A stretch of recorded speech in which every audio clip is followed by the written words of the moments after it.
This is Dave Palumbo with RxMuscle.com. I'm here at the 2010 NPC National Bodybuilding Championships. We're going to do a little women's bodybuilding preview. We got some great competitors in this year's event, ranging from lightweights all the way up to heavyweights, some favorites, some dark horses. We're going to give you a little assortment and a little preview of what there is to expect out there, what these women have gone through, the trials and tribulations, and give you a little sneak peek at some of the muscles that they're going to be displaying on stage come Saturday morning. We won't know who'll win that overall till Saturday night, but for now, let's take a look and see what's out there. All right, I'm here with middleweight competitor Janet Kaufman. Came off a disappointing second place at that Masters Nationals. You were second place here at the Nationals last year. You've been the perennial second place finisher. Is this year going to be your year for first? I'm certainly hoping so. I'm kind of getting tired of being the bridesmaid. I'm ready for being bride now. So that's right. Now, how long have you been competing? How many years? It's been quite a while, right? 24 years total, and this is my 7th time at Nationals. Have you ever taken any time off in between, or has it been every year? There's one year, I can't remember how long ago, that I had to requalify. Mm-hmm. And actually, it was the year that I went from middleweight, or from lightweight to middleweight. I actually took a year off to kind of get a little bit more size, and that was the last time. And that was way back, I think, in 2002. We got to talk to Steve Wennersham. This may be some kind of record.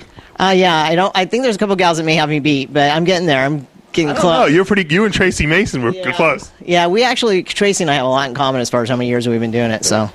Well, you look great. As always, your conditioning is impeccable, and hopefully this year is going to be your year. I'm hoping so, too. And it's funny because, obviously I do diet, but you really don't have a tough time making weight. People don't realize what does your weight go up, maybe 10 pounds off season? Yeah, 10, 15 pounds max. And my prep for this show was pretty easy. Yeah. I mean, I know it was. I'm like, I felt bad almost because I know there's other girls hour on cardio, and I'm like, yeah, I'm doing 45 minutes, and I get a cheat meal on Friday, and they're like, God, how do you do that? Yeah, I mean, there were weeks where I just said, okay, no change, because your body just seems to like to get in shape. Yeah, it does, and I think it's just because I don't let myself get that far out, and it's just accustomed to that. So, which is an important point to make for people out there, because the reason why your skin is so tight and your conditioning is so good is you really don't get out of shape. Right, and I don't want to get real heavy. There's a fine line. You want to put the muscle on, but you don't want to get so far out that your skin can't catch up. So that's kind of why I kind of keep it in check.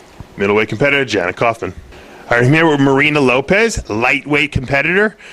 You placed very well this year at the USA. You were second in that lightweight class, yes. Very close.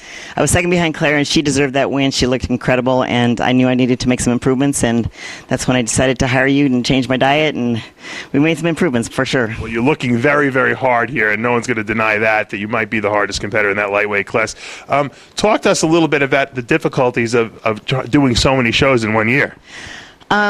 It does kind of wear on you. I think the main thing for me is just all the hours of cardio and the amount of time that it kind of takes away from the family and from just your normal life. Those are the things that start to suffer.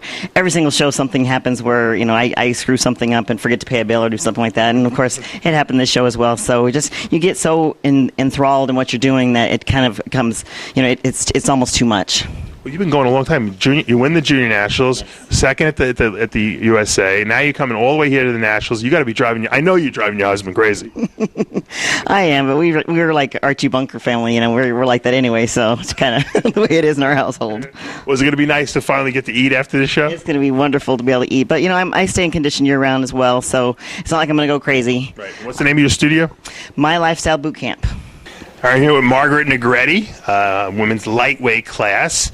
You've been in the top echelon of the lightweights for the last 2 years now. I know you're trying to get that pro card. It seems to be very competitive. What are you weighing right now before the weigh-in? Like 116. So hopefully I'm going to be 115 when I weigh in. Right, so you got a little work to do still. Mm-hmm. Yeah. Going into this lightweight class now, okay, a lot of the people that you had trouble with in the past are gone. They've turned pro. Right. You're kind of like next in line, so to speak. How do you feel going into this year's event? I feel good. I tried to put on a little bit more size, and I'm trying to have my muscles be a little bit fuller this time. So I'm hoping that I'll dial it in today. Now, you're a full-time anesthesiologist. We've talked about this in the past. Did they give you off for the week at the office there? Actually, I got off 2 weeks this time. So, wow. Yeah. You going to go to Hawaii after this, too? No, I had 2 weeks before. I got to go back Monday. So the party's over, so to speak. Yeah. Hopefully you'll go back with a gold medal around your neck. That's the plan, yeah.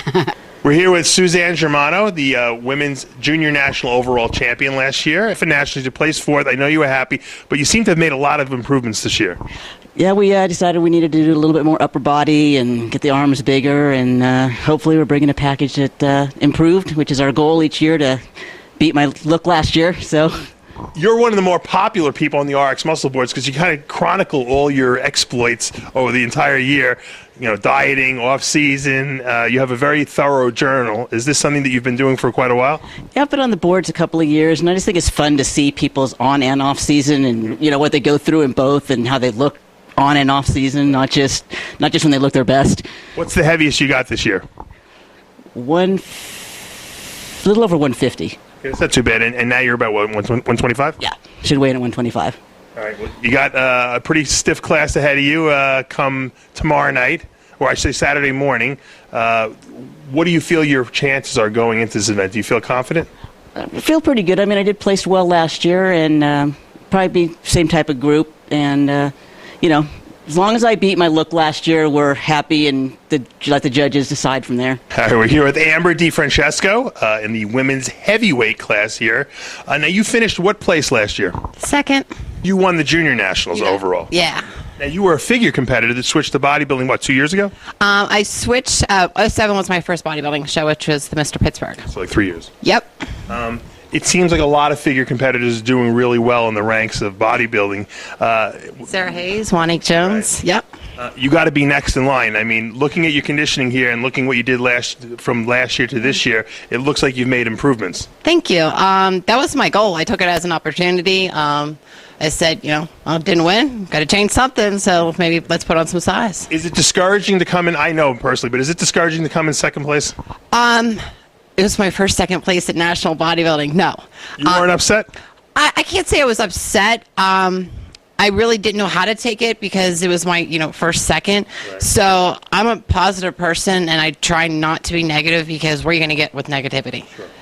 So I took it as an opportunity. I was scared though because how do you top second? You only get better if you get first, and that was hard coming here. How hard was this 16-week prep leading up to this? This was completely different in all the years I've dieted. I've done this since 03. I have to say I had a lot of head trips. Really? Yeah, I did. Any cheats and mess ups? No cheats, not at all. My husband had to deal with me. You both were dieting for this, right? Yes, my husband had to deal with it. Your husband, Kirk DeFrancesco. Yes, we both dieted together. I love him to death, and he's my best friend, and that's why he's my best friend, because he deals with me. So he's worse than you are. Worse than he is, then. No, I think we're equal. Really? Yeah. Was he working the whole time? Because I know he does stonemasonry. Yes, so we were both working the whole time, and we had hot weather this year with 100 degrees. And he's outside. So it was a lot of attitudes we had to deal with, All right, yeah, I'm going to put you on the spot. Make a prediction for come Saturday night. Look into the camera and say it. I want to win. I'm going to ask you one more time. Make a prediction for Saturday night. I'm going to win. That's, that was my goal coming here. I trained to win. And, I think that's every athlete's, goal. And I'm going to say I'm going to win.